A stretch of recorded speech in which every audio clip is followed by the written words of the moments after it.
सभी श्रोताओं को राम राम। तो आज की कथा में हम सुनेंगे कि भगवान जी ने मनु शत्रुपा के अत्यंत कठोर तपस्या से प्रसन्न होकर उन्हें क्या वरदान दिया। तो आइए श्रवण करते हैं। कृपा निधान भगवान बोले, मुझे अत्यंत प्रसन्न जानकर और बड़ा भारी दानी मानकर जो मन को भाए वही वर मांग लो। प्रभु के वचन सुनकर दोनों हाथ जोड़कर और धीरज धरकर राजा ने कोमल वाणी कही, हे नाथ, आपके चरण कमलों को देखकर अब हमारी सारी मनोकामनाएं पूर्ण हो गई हैं। फिर भी मन में एक बड़ी लालसा है, उसका पूरा होना सहज भी है और अत्यंत कठिन भी, इसी से उसे कहते नहीं बनता। हे स्वामी, आपके लिए तो उसको पूरा करना बहुत सहज है, पर मुझे अपनी दीनता के कारण वह अत्यंत कठिन मालूम होता है। जैसे कोई दरिद्र कल्प वृक्ष को पाकर भी अधिक द्रव्य मांगने में संकोच करता है, क्योंकि वह उसके प्रभाव को नहीं जानता, वैसे ही मेरे हृदय में संशय हो रहा है। हे स्वामी, आप अंतर्यामी हैं, इसलिए उसे जानते ही हैं। मेरा वह मनोरथ पूरा कीजिए। भगवान ने कहा, हे राजन, संकोच छोड़कर मुझसे वर मांगो। तुम्हें न दे सकूं ऐसा मेरे पास कुछ भी नहीं है। राजा ने कहा, हे दानियों के शिरोमणि, हे कृपा निधान, हे नाथ, मैं अपने मन का सच्चा भाव कहता हूँ कि मैं आपके समान पुत्र चाहता हूँ। प्रभु से भला क्या छिपाना।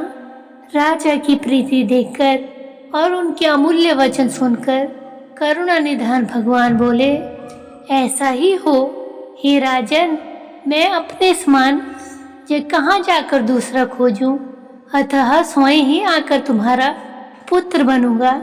शत्रुपा जी को हाथ जोड़ देखकर भगवान ने कहा, हे देवी, तुम्हारी जो इच्छा हो सो वर मांग लो। शत्रुपा ने कहा, हे नाथ, चतुर राजा ने जो वर मांगा, हे कृपालु, वह मुझे बहुत ही प्रिय लगा, परंतु हे प्रभु, बहुत डिठाई हो रही है। यद्यपि हे भक्तों का हित करने वाले, वह डिठाई भी आपकी अच्छी ही लगती है।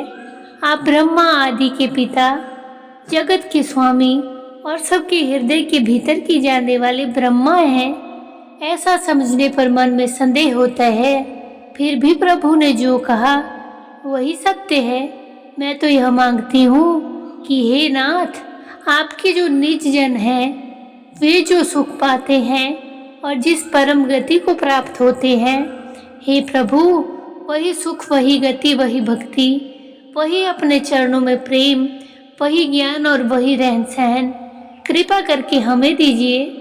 रानी की कोमल गुण और मनोहर श्रेष्ठ वाक्य रचना सुनकर कृपा के समुद्र भगवान कोमल वचन बोले, तुम्हारे मन में जो कुछ इच्छा है वह सब मैंने तुमको दिया, इसमें कोई संदेह न समझना। हे माता, मेरी कृपा से तुम्हारा अलौकिक ज्ञान कभी नष्ट न होगा।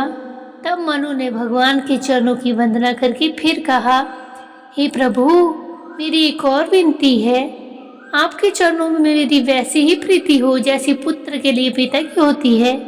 चाहे मुझे कोई बड़ा भारी मूर्ख क्यों ना कहे, जैसे मणि के बिना सांप और जल के बिना मछली नहीं रह सकती, वैसे ही मेरा जीवन आपके अधीन हो।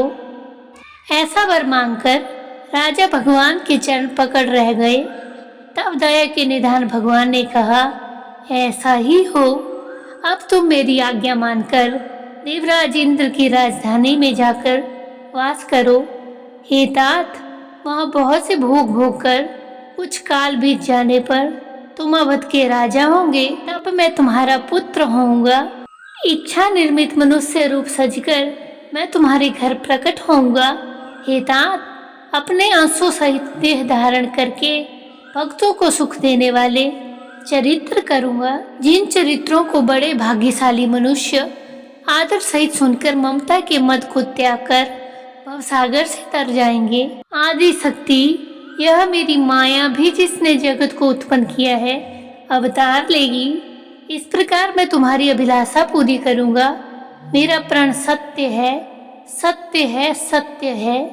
कृपा निधान भगवान बार बार ऐसा कहकर अंतर्ध्यान हो गए। वे स्त्री पुरुष, राजा रानी, भक्तों पर कृपा करने वाले भगवान को हृदय में धारण करके कुछ काल तक उस आश्रम में रहे। फिर समय पाकर सहज ही बिना कष्ट के शरीर छोड़कर अमरावती में जाकर वास किया। याज्ञवल्क्य जी कहते हैं, हे भारद्वाज, इस अत्यंत पवित्र इतिहास को शिवजी ने पार्वती जी से कहा। अब श्री राम के अवतार लेने का दूसरा कारण सुनो। तो यहीं पर हम आज की कथा को विश्राम देते हैं। कल हम मासपरायण 5वें विश्राम के बाद प्रताप भानु जी की कथा का श्रवण करेंगे। तब तक आप सबको जय श्री राम, जय श्री राधे श्याम।